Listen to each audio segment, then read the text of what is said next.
ఆదివారం రోజు సిటీస్ నీకు పోవాలి, ఆదివారం రోజు జ్వరం వచ్చేసేది, ఆదివారం రోజు నిద్ర వస్తుంది, సోమవారం రాదు. మళ్ళా సోమవారం నుంచి శనివారం నిద్ర వచ్చినా లేపుకుంటాం, లేవు.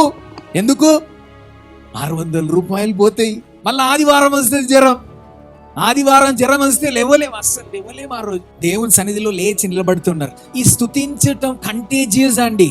స్తుతించేటోని పక్కన ఉంటే నువ్వు కూడా స్తుతిస్తావు. అందరూ లేచి నిలబడి, దేవుని వాక్యం అంటే ఒక వాంఛ, ఒక ఆసక్తి, దేవుని వాక్యం అంటే ఒక గౌరవం. లేచి నిలబడి దేవుని వాక్యాన్ని ఆలకిస్తూ ఉంటారు.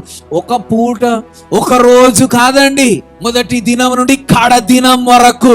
మొదటి దినమా అని మీరు ఆలోచన చేస్తే 8వ అధ్యాయం 1వ వచనం చదవండి.